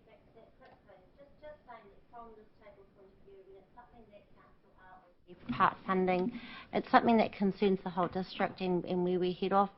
Sometimes we do get little good ideas popping into our heads, and it would just be nice to be able to have at least a public speaking opportunity for a few minutes at the beginning of a meeting to go, hey, I just wanted to bring this up. Thank you. James, of course, you got a question. Yeah, look, I've just got my last few, if that's okay. Thanks, Guru. So page 61, under the action there, it's talking about delivering customer-focused approach and so forth. And I think that's fantastic, but I just want to be mindful of the issues that we've had around that whole open for business and the feedback around that, so that we're not sort of setting ourselves up. And I'm sure you're taking that on board, but I just wanted to draw attention to that so we're not replicating the same issue again around we're open for business in the language of that. The next one was on page 62. And I'm assuming that it refers to just a youth initiative because it's referring to He Pātama, Rangatahi, but I wondered whether it could have said including youth initiatives, or whether it's deliberate to just say a youth initiative in terms of the action. Because in the way that it's worded, it doesn't really open itself up to any other opportunities. The next one was on page 64, and that was and it's just something to be asked to be added, is around the Elevate Otaki stuff in terms of the actions from the business survey, and I wondered if it could include and strategic plan, because we have done a strategic plan just recently and probably wasn't known at the time that that was done. And then page 69, number 42 there, and I wonder whether it's a typo, but it may not be, so hence the clarification. The sentence reads, Council senior leadership and staff will make themselves available to work with community members on actions and provide updates. It's the community members part, and I wonder whether that was supposed to be committee members or board members. And I just, if it was left in there and not picked up, that's quite a big remit. And the last one, which kind of covers off a lot of what's been said today, is on page 25 of the report, number 41. And it's, I guess, the thing that underpins all of this, and I know it has been raised, but I think it's important to kind of really hit it home. And that's really around the, number 141 talks about the implementation and the funding. So I guess what I'm wanting to hear from you, Darren, and the team is that you're confident that you're sufficiently resourced and funded through your existing budgets to deliver, because what I don't want is this council to be jumping up and down about lack of delivery when you actually have been given too much to deliver and not enough resources and time and funding. And it could be a question of, well, we don't want to increase the funding, whether then do we reduce the expectations?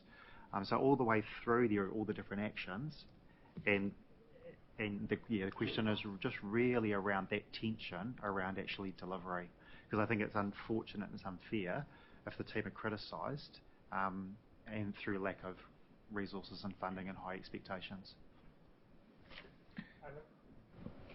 I think this is where the prioritisation becomes really crucial.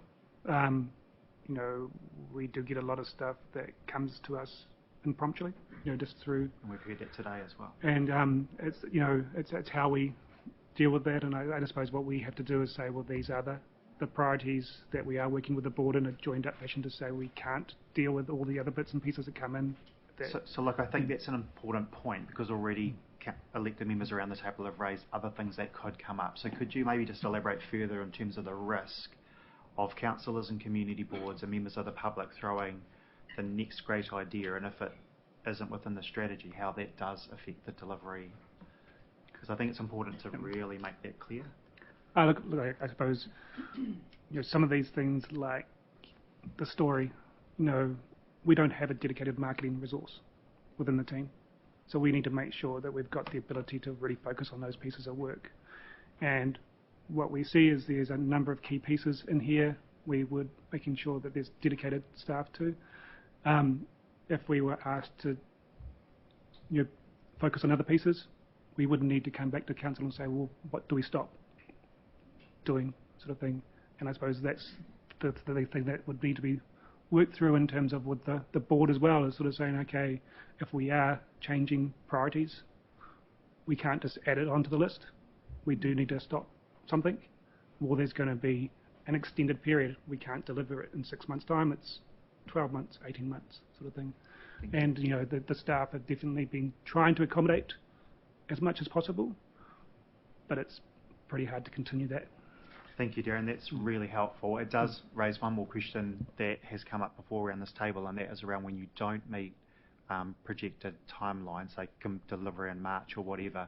And I guess just an understanding that that will be acknowledged and then explain the reasons why, because team member left the team, lack of resources, for whatever reason, and that there's, I guess, a commitment from the team to be open about that, so that then at least this table understands, well, there's some rational reasons why that wasn't being met, and there's now a revised completion date. That's all from me. Thank you, Guru. Councillor Holliday. Through you, Mr. Chair. Thank you very much. A lot of my stuff's actually been covered off, but I just wanted to bring your attention to page 11, sorry, number 11, page 21, as a starting point of delivery and leadership. That is a recurring theme that comes through this document and has been talked about. If I can move to number 16, the priority action is established of an independent governance board.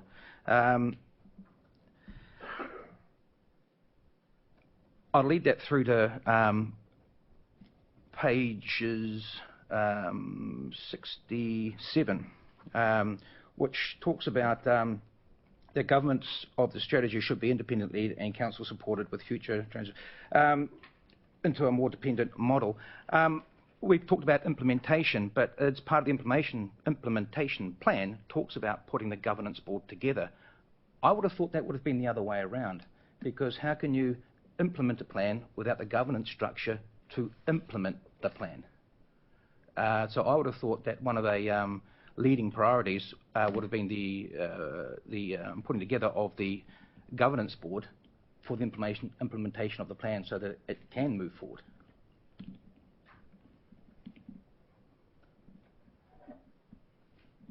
The chicken or the egg, is it? It is literally the chicken before the egg, but as a process, I was just interested in your comments on that, because interested in your comments on that. Look, I suppose what we have, we've seen this as being important, like in terms of the implementation of the governance board, but we've also, through the feedback, there's been, consistency in terms of some things that have to happen as soon as possible. So the story and workforce plan or destination plan. So we think it is useful to be able to provide some initial direction to the governance board, so they've got some initial focuses, as well as being able to influence what happens in future years in terms of implementation. So there's definitely some priority things that have been identified, but there's also opportunities for the board to then, as they establish themselves and have further conversations, to be able to influence what happens in future years and comes out of some of these plans, like the workforce plan and those sorts of things as well. So I guess leading on from that is, what sort of time frame are we looking at with regards to the implementation of this board? Is there a time frame around that? Because if this does go out to consultation, could that be a process that that is used to get that board side of things moving? So we're keen to come back with the next meeting with confirmed next steps in terms of the board to get that up and running as soon as possible. Okay. Thank you. So the question is it the chicken or the egg? The egg, yeah. Depends on egg. An ostrich egg. It's been taking a long time. Martin?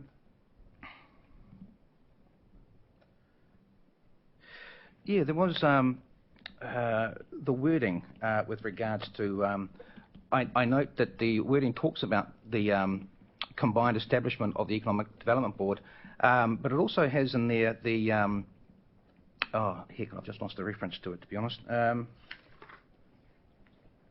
Establish Economic Development Board and finalise the monitoring and reporting framework for the strategy. That wasn't it.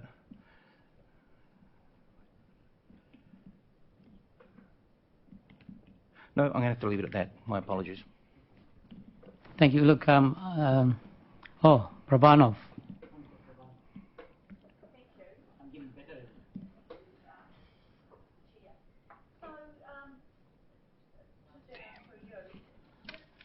On Councillor Coots's questions around funding. So on page 25, paragraph 41 talks about funding. So I'm just wondering what sort of budget is actually existing, and you're saying how potentially it might have to be reprioritised. What would actually be falling off the radar? And also too, I suppose, you know, with over the next year or so, as you touched on before, there are some things that have been prioritised, and it's actually forward planning to ensure that the staff are there to actually carry out that work as well. So yeah, my first question is about the funding, and basically interested to know what processes are in place to ensure that staffing is available to carry out what has been planned. And then I have a follow-up question.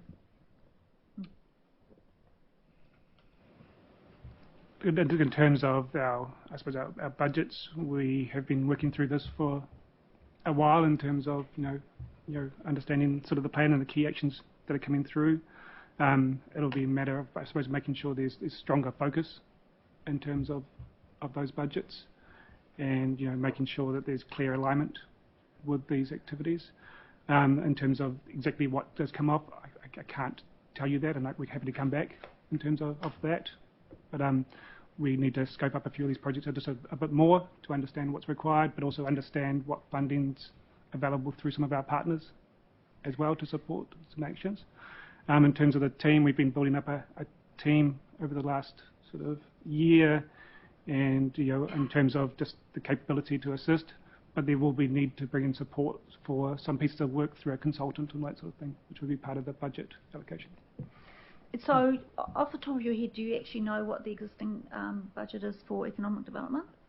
That's about $800,000. So that's going to be well and truly stretched, isn't it? We have to be very efficient with how we use it. Yes. Okay. Okay, thank you. The other question I wanted to or the other thought I wanted to touch on, so just following up on what Councillor Halliday. So in this, there's two recommendations here. And so this is a draft, and I assume that later on it will come back as the final document. I'd just like to flag that potentially in the next set of recommendations that there's something in there to recommend setting up a board. Yep. And I think it would be good to have some conversations before that time, so we can come to a common viewpoint. Thank you. Councillor Buswell, you got a question? No. No other questions. Look, can I take the unusual step? Because I'm chair, I can do this. I'll let that sink in for a while. Neil Mackay, would you like to take the floor? And you've heard the questions that have been raised and the issues. Would you like to say a few words?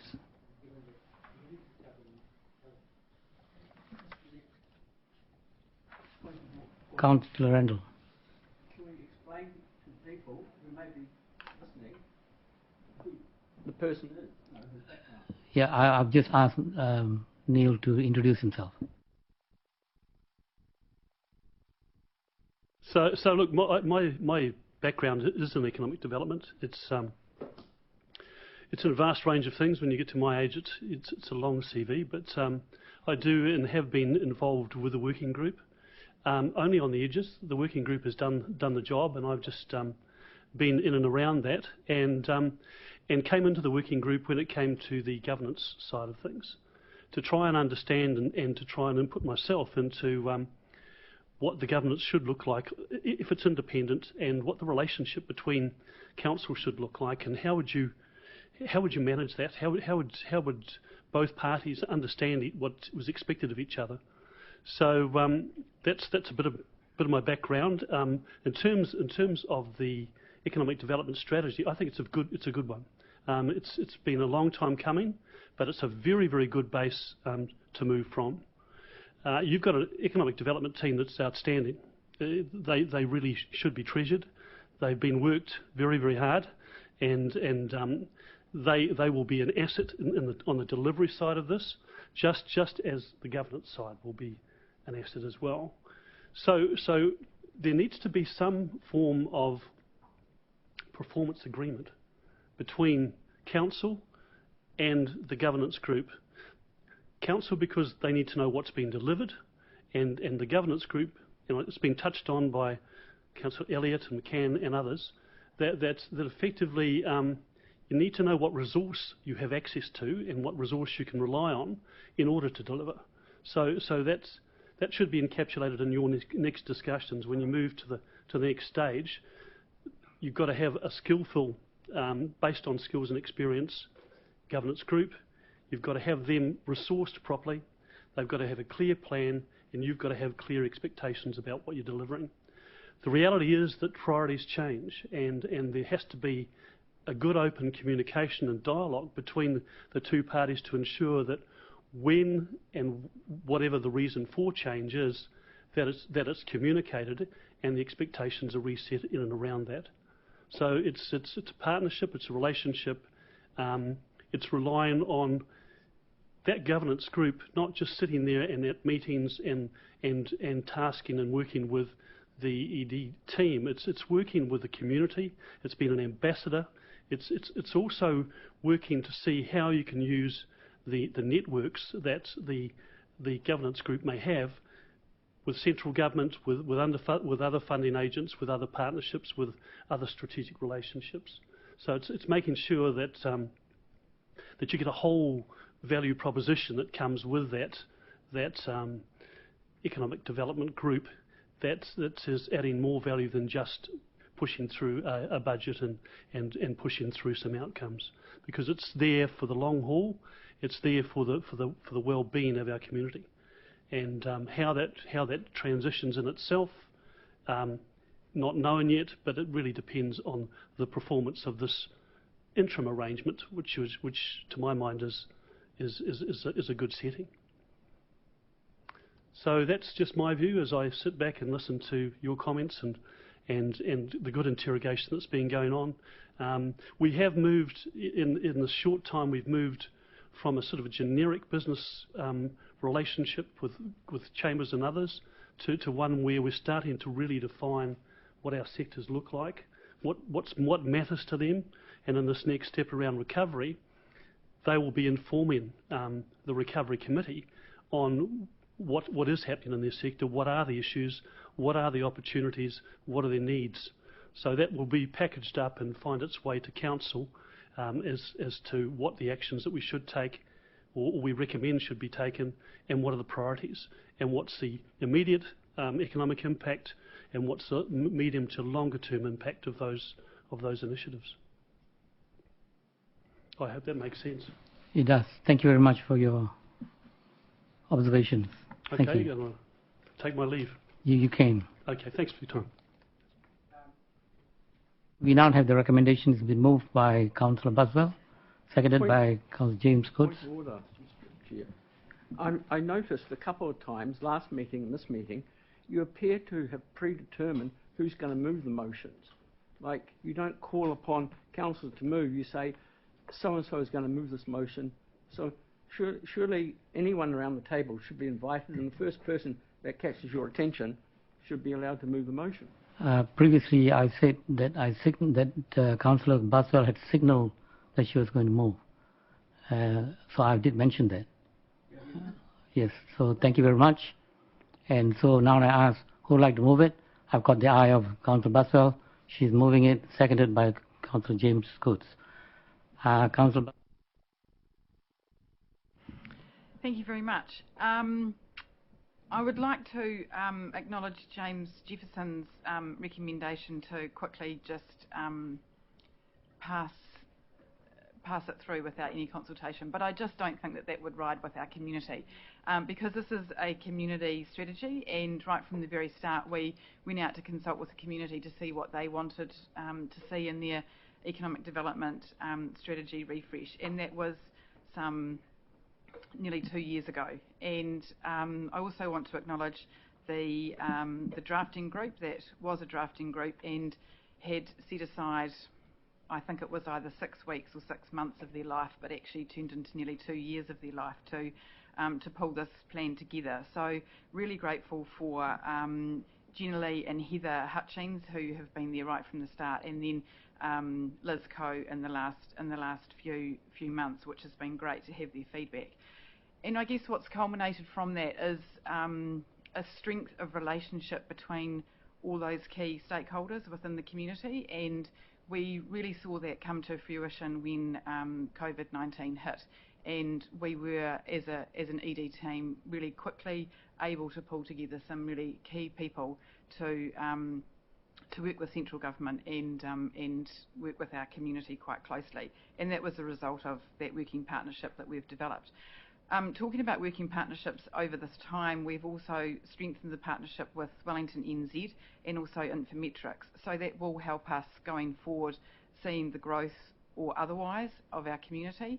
And I just really want to show my gratitude to our ED team that have actually stuck with us, and we have had some fluctuations in staff over that period of time, and certainly has helped to have the continuity of these guys sitting around the table, so thank you very much for finally getting it to us.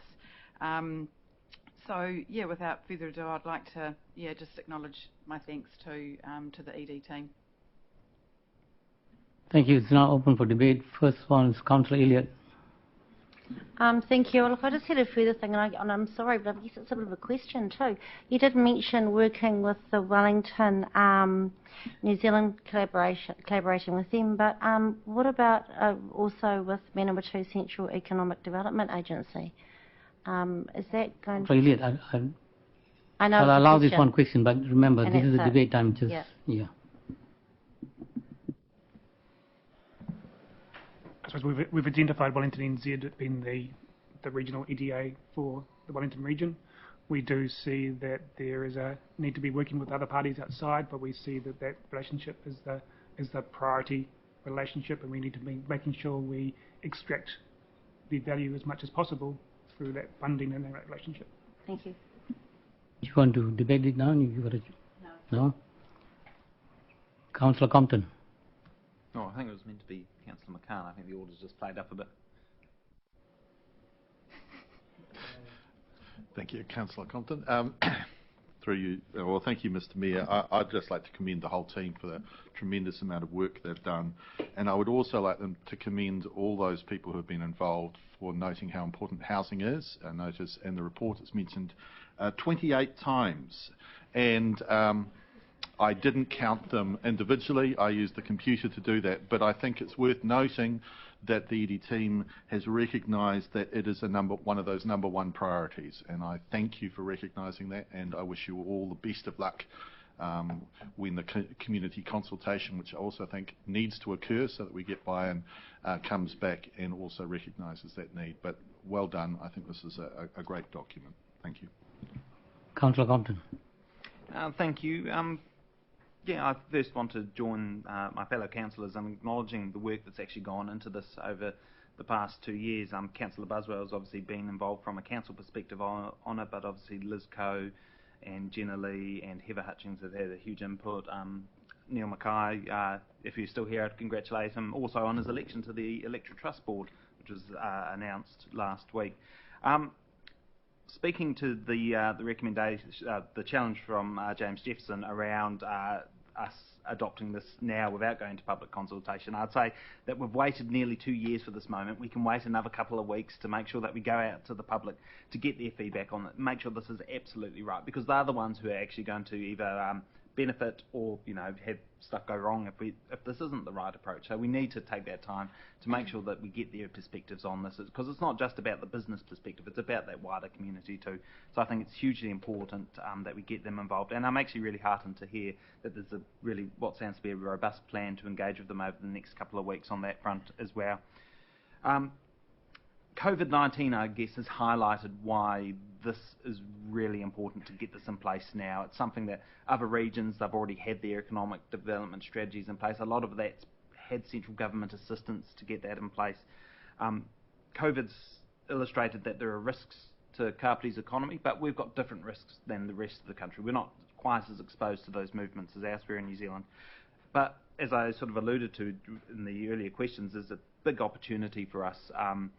and it's around that diversity of jobs that we can bring back into the district or have accessible from the district through more people being able to have access flexible working arrangements from Wellington. There's about 22,000 public servants in Wellington, and every single one of those jobs that can be, that can be done from up here on the coast means someone's working locally and they're able to go out and spend with our local businesses. But what's more important, I think, is that they're actually able to engage more with their community and be much more part of their community. Very much the years that I've spent commuting to and from Wellington, you almost had this two-track community happening here, where you had people commuting into Wellington and they sort of could do stuff on the weekends, and you had the people working locally and they could do stuff during the week. And now I think we're going to see a much more connected community, and that's going to be hugely beneficial, not just economically, but socially and culturally and environmentally as well, because we hopefully won't have as many carbon emissions coming out from the streams of cars going into town. I think it's crucial that we make the most of this opportunity. Chances like this don't come along every day. We've got to, we can fundamentally reposition Kapiti's economy. We can make sure we've got those diversity of jobs here, and that's why 2 years. Let's get this, go out to public consultation, get this right, and then let's make sure that this, as Mr. Westbury said earlier, let's make sure this doesn't end up on the shelf.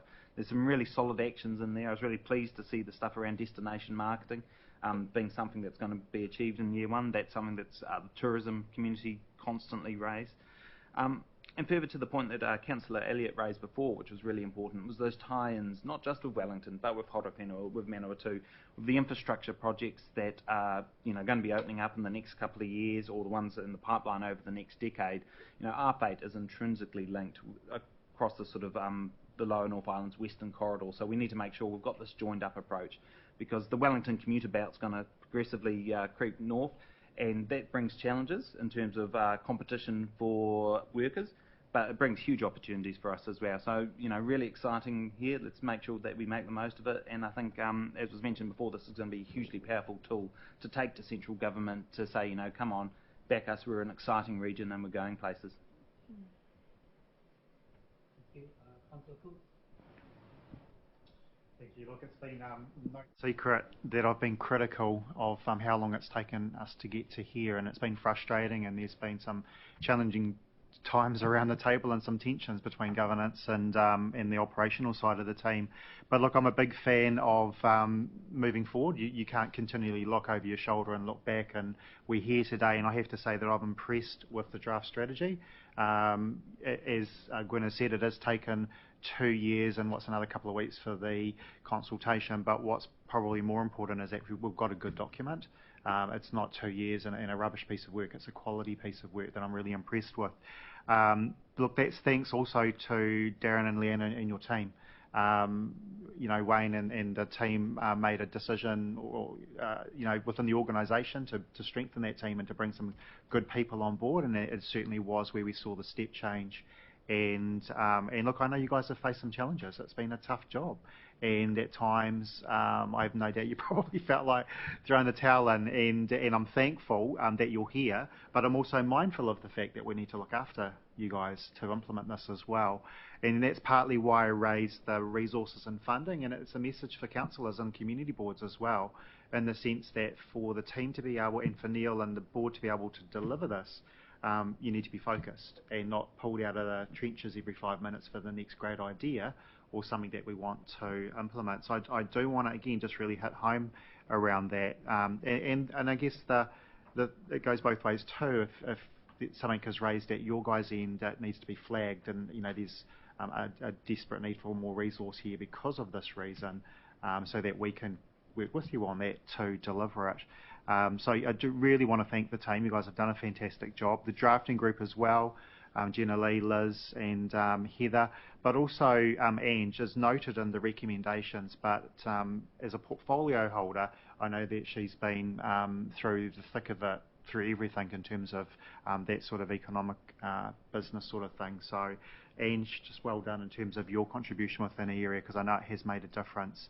And I just wondered, in terms of thanking those, whether we've Christmas card or something at the end of the year we got but that we actually we noted in the recommendations, but I think it would be important that it's actually outside of this meeting, that it's acknowledged and thanked for those that participated in that, maybe with more than a Christmas card. But yeah, that's all from me. I'm really stoked to see this going out tomorrow for consultation.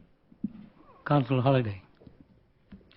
I actually just want to endorse my fellow councillors' comments. It's fantastic that we're actually where we're at. I also want to again acknowledge, but I do want to actually acknowledge the drafting group, the Heather Hutchins and the Chamber, Jenna Ali with Tango Consultants and Liz Coe from KEDA, and Councillor Buswell, and the ED team. I also want to acknowledge all the people behind those teams as well, both with KEDA and the Chamber. I know a lot of work's gone in from those groups with regards to feeding information through as well. And it's not just the people in this group, although the efforts of the drafting group have been very substantial with regards to, again, the length of time in regards to this. But they've had teams behind them as well that have also put that community time, if you like, into getting to where we are. So I'm hoping for the full buy-in from everybody as well. I did want to acknowledge that we have had issues with the economic development strategies in the past, and them not moving forward for various reasons. But I would ask that councillors ensure that we support and work with the governance group and the ED team to ensure that just doesn't happen again. That we've got this momentum going, and that we keep that momentum going as well, tightening it up. You know, the thing I like about the governance group, it gives us the ability to be flexible and work in with council with regards to bringing expertise in that we can capitalise on, because we know in our community that expertise is out there in great numbers, and they're just looking for pathways that they can help assist us as a community moving forward. So I'm very much looking forward to where we all end up with this. Thank you. Thank you for that. No other speakers. I think the message is quite clear from the councillors. Mr. Chief Executive, you and your team, job well done. So I want to put the recommendations. Moved by Councillor Buswell. Oh, do you want to write it down? So I moved by Councillor Buswell and seconded by Councillor Coates. Recommendation 1551. All those in favour say aye. Aye. Those against? Carried. Thank you very much. Thank you. The next item is item 9, confirmation of minutes, page 93. The recommendation reads that the minutes of the council meeting of 11th June 2020 be accepted as a true and accurate record of the meeting. Before that, I think Councillor McCann, do you? Okay, it's moved by Councillor McCann. Can I have a seconder? Councillor Jackie Elliott. All those in favour say aye. Aye. Carried. That we now got public speaking time for items not on the agenda. Do the people lined up to speak? Here's your chance. Put your hands up, please. Councillor James Coates, you got something? Yeah, look, I think Councillor Randall has raised the question around moving and seconding a number of times now, and I don't think that will go away if we don't address it, and I'm not suggesting we do that now, but I wondered whether there's an opportunity either today or moving forward that we actually, because it is common practice in terms of the why behind it, so I just didn't want to ignore it, and that there's an opportunity at some point to discuss it. Council Chief Executive. Thank you, Councillor.